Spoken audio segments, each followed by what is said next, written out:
আজকে খুবই ইউনিক এবং সিম্পল একটা ডেজার্ট নিয়ে আবারও হাজির হয়ে গেলাম।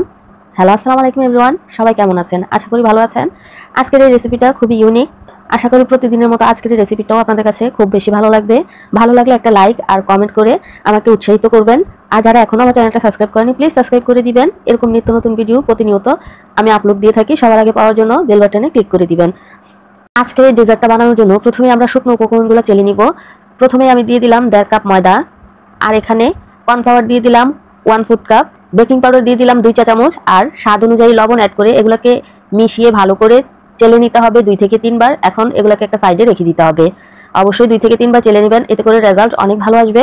এটা একটা সাইডে আমি রেখে দিচ্ছি।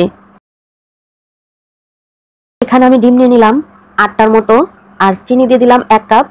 এখানে আপনারা যে কোনো এসেন্স ইউজ করতে পারবেন। আমি ভ্যানিলা এসেন্স দিয়ে দিলাম 1 টেবিল চামচ। এখন এগুলোকে একটু বিট করে নিতে হবে। ততক্ষণ পর্যন্ত বিট করবেন যতক্ষণ পর্যন্ত এটার কালারটা চেঞ্জ না হয়ে যাচ্ছে, অথবা এটা কিছুটা ফোমি না হয়ে আসে। এই যে দেখুন, অনেকটাই ফোমি হয়ে গেছে। এখন আমার বাটিটা ছোট হয়ে গেছে, যার কারণে আমি একটু অন্য বড় বাটিতে ট্রান্সফার করে নিচ্ছি, কারণ এখানে আমি আরও লিকুইড অ্যাড করব। তার কারণে এখানে আমি দিয়ে দিলাম 1 কাপ রান্নার রেগুলার অয়েল, আর 1 কাপ দিয়ে দিলাম আগে থেকে জাল করে রাখা দুধ। এখন এগুলোকেও একটু মিশিয়ে নিতে হবে। এ পর্যায়ে এসে বেশি মিক্স করা যাবে না, ঘড়ি ধরে 30 সেকেন্ডের মতো বিট করতে হবে। এই পর্যায়ে বেশি বিট করলে কিন্তু ডিমের ফোমটা নষ্ট হয়ে যাবে আর ডেজার্টটা ভালো হবে না। এদিকে অবশ্যই খেয়াল রাখবেন, আমি যতটুকু টাইম বলেছি এই টাইমিংটা ঠিক রাখবেন, তাহলে ডেজার্টটা আপনাদেরও পারফেক্ট হবে। এই তো বাস, আমার বিট করা হয়ে গেছে। নিশ্চয়ই খেয়াল করেছেন আমি কতটুকু বিট করেছি। এখন শুকনো উপকরণগুলো সবগুলো একসাথে দিয়ে দিতে হবে, দিয়ে আবারও ভালো করে বিটার দিয়ে আরও 30 সেকেন্ডের মতো বিট করে নিতে হবে, অথবা ততক্ষণ পর্যন্ত বিট করবেন যতক্ষণ পর্যন্ত এই শুকনো উপকরণগুলা লিকুইডটার সাথে মিক্স হয়ে এরকম গাঢ় একটা ব্যাটার না হয়ে যাচ্ছে। এই যে দেখুন, আমি একটা স্প্যাচুলার সাহায্যে আপনাদেরকে একটু উঠিয়ে দেখানোর চেষ্টা করতেছি ঠিক লিকুইডটা কতটা গাঢ় হবে। এই পর্যায়ে আসলেই বুঝবেন আপনাদের ব্যাটারটা ঠিক আছে। আমি এখানে আজকের ডেজার্টটা রেডি করার জন্য একটা বান মোল্ড নিয়ে নিয়েছি। এই বান্ড মোল্ডগুলো যদি আপনাদের কাছে না থাকে, যে কোনো মোল্ডের মধ্যে আপনারা সেট করে নিতে পারবেন।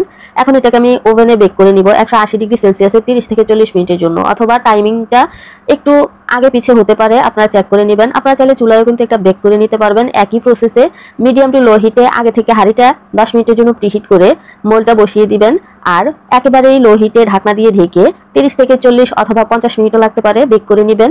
ডেজার্টটা নামানোর পর সাথে সাথেই গরম থাকা অবস্থায় এটাকে একটা কাঠি দিয়ে ছিদ্র করে নেবেন, আর কিছুটা সুগার সিরাপ এটার মধ্যে দিয়ে দিবেন যাতে করে এটা সফট থাকে। এখানে সুগার সিরাপটা আপনারা আপনাদের ইচ্ছে অনুযায়ী দিবেন, যে যেরকম মিষ্টি খেতে চান। এখানে কম বেশি করে নিতে পারবেন, কোনো সমস্যা হবে না। তবে পানিটা যেন কুসুম গরম থাকে সেদিকে একটু খেয়াল রাখবেন, এতে করে ডেজার্টটা অনেক সফট থাকবে। এখন এটাকে আমি ঢাকনা দিয়ে রেখে দিব ঠান্ডা হওয়ার জন্য। এই যে দেখুন, ঠান্ডা হওয়ার পর আমি নিয়ে আসলাম। ঠান্ডা হয়ে যাওয়ার পরে অবস্থাটা দেখুন কতটা লোভনীয় হয়েছে, নিশ্চয়ই দেখে খেয়াল করেছেন, মিষ্টি দেখে বুঝতে পেরেছেন। আশা করি আমার বলার কোনো অপেক্ষা থাকে না। এটা কতটা লোভনীয় হয়েছে, যে দেখবে সেই ফিদা হয়ে যাবে। এখন আমি এটাকে ডিমোল্ড করে নিচ্ছি। উপরটা তো আরও সুন্দর হয়েছে, যেহেতু এটা একটা বান মোল্ড, উপরটা অনেক সুন্দর হবে, এটাই স্বাভাবিক। এই যে দেখুন কতটা লোভনীয় হয়েছে, নিশ্চয়ই খেয়াল করেছেন। এখন আমি একটু কেটে আপনাদেরকে ভিতরটা দেখাচ্ছি। এটা যে কোনো অনুষ্ঠানে অথবা মেহমান আপ্যায়নে অথবা বিশেষ কোনো মুহূর্তে রাখতে পারেন। বিশ্বাস করেন এটার টেস্ট এতটা মজার, স্বাদ না ভুলার মতো। আমার মুখের কথা আপনাদের বিশ্বাস করতে হবে না, অবশ্যই বাসায় একবার বানিয়ে দেখবেন। ট্রাই করলে আমাকে জানাতে ভুলবেন না কেমন হয়েছে।